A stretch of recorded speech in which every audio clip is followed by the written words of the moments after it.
I'm going to show you how to set up a quiz or test online using Google Forms that can be automatically graded by an add-on called Flubaroo. So here's how we do this. I've got a quiz set up. It's really short. I just had my students run through this morning. 4 questions. I've got a short answer, a drop-down menu, a multiple choice, and a checklist. And these are all types that are easily graded by Flubaroo. Up at the top here, I've checked a couple of these settings here. Require the school district login. Automatically collect the respondent's username. And that's important because Flubaroo can email the graded test or quiz results back to the students if you check that. And I'm only going to allow 1 response per person. Obviously, you want to do that if it's a quiz or a test. Down at the bottom, I unchecked the show link to submit another response. Actually, it's disabled because I'm only allowing 1 response per person. And I left the other 2 unchecked. So that's my quiz. And like I said, I already ran some students through this. You can see up here I have 47 responses. And so I can go to View Responses and open up the Google Sheets document that has all that data in it. So here's a timestamp for when they took the quiz. Here are the answers to the 4 questions. And on the far right is the username for each user that entered it. And I have not taken the quiz myself yet, so this is all student data. Let me jump back over to the quiz for a second. Let's go over what the answers should be. The first one is a short answer. What is the Stanwood High School mascot? The answer would be Spartan, or Spartans, or maybe Spartacus if you're talking about the character that runs around sometimes. So there's a couple different answers that they could enter for that one. On this drop-down menu, the choices are Spokane, Tacoma, Seattle, and Olympia. And of course, Olympia is the correct answer for the capital city of Washington. For the multiple choice, how many players are on the field for each team in an NFL football game? The correct answer is 11. And then on the checkbox, this is subjective, but they can check as many as apply. And I'm going to say that the correct answer is going to be bacon is delicious, although it is unhealthy, and ice cream is delicious, but bacon-flavored ice cream I don't think would be delicious. And then none of the above would be wrong because I think the first 2 should be checked. So subjective, but that's going to be the answer key for that. Okay, the next step is for me to actually take the quiz and put all the correct answers in for my entry. And my entry will be used as the answer key to grade the students' entries. I'm going to do that by clicking on View Live Form. And that'll take me to the form right here, and I can just start answering. Now, on this free response one, where they could answer multiple different ways, I can type in an answer that will allow Flubaroo to check for more than 1 correct answer. So the correct answer, and by default, these are not case sensitive, so they could be lowercase or uppercase, it doesn't matter. But the correct answer is Spartan. But if I want to also include another possibility, I can put the % and the word or, and then another version. Spartans, plural. I can add another one. Spartacus is the character name of our mascot. So those would be 3 correct answers. Now, as I look at the results, I can see that a lot of students chose to answer A, Spartan. And so I might want to include that as well. Also, I saw some misspelled versions of Spartan, S-P-A-R-T-I-N. So I might want to include that, or Spartane. So that's unfortunate, but I could go ahead and include those as well. So let's say % or a Spartan,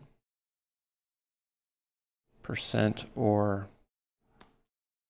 Spartan, % or Spartane. Okay, we'll go ahead and accept those versions as correct answers. Anything else will be marked as incorrect. The capital city of Washington is Olympia. The correct answer here is 11. I'm going to check bacon is delicious and ice cream is delicious, but I'll leave the other 2 blank, and I'll click Submit.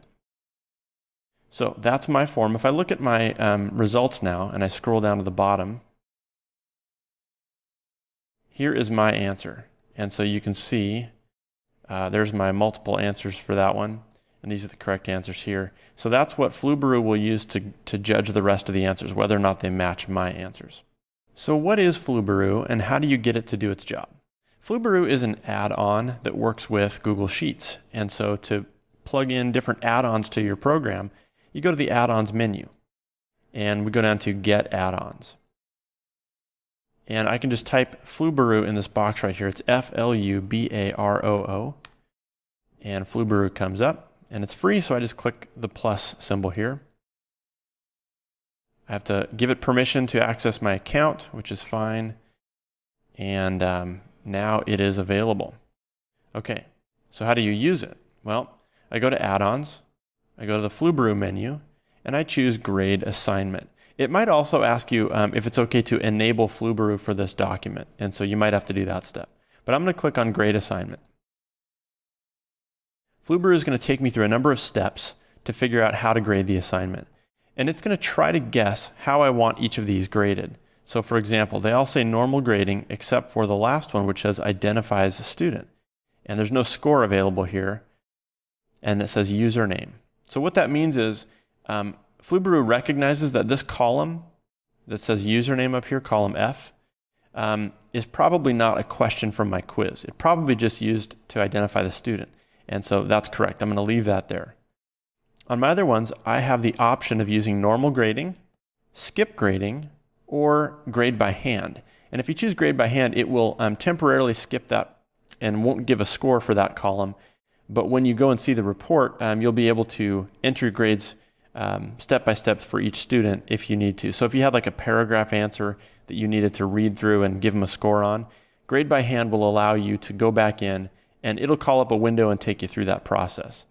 For these simple types of quizzes, normal grading should be fine. I'm going to go ahead and leave this at 1 point each. You can give it as many as 10 points each. And I'll keep the same settings for each one of these. So I'm going to click Continue. We'll move on to Step 2. On Step 2, what Flubaroo wants to know is which entry is the answer key. So I'm going to scroll all the way to the bottom, and I can see there's my email address right here. So I'm going to select this one as the answer key. Click Continue.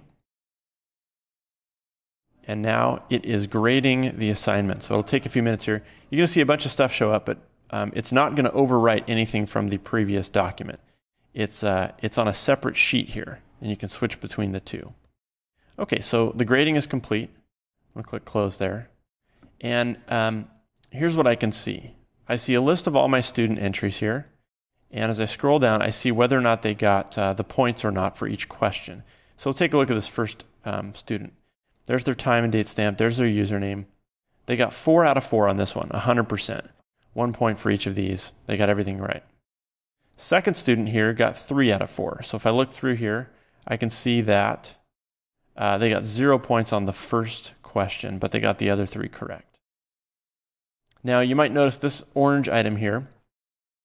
The reason this is orange is because a low percentage of students got this one right. And so it's telling me I might want to look at that question and see if I want to reword it, or maybe I didn't teach this well enough in class. So it's just highlighting that this was a low performing question. And then as we move down here, you can see any student that's highlighted in red, they scored 50% on this test. So this is warning me that this student did really poorly on the quiz.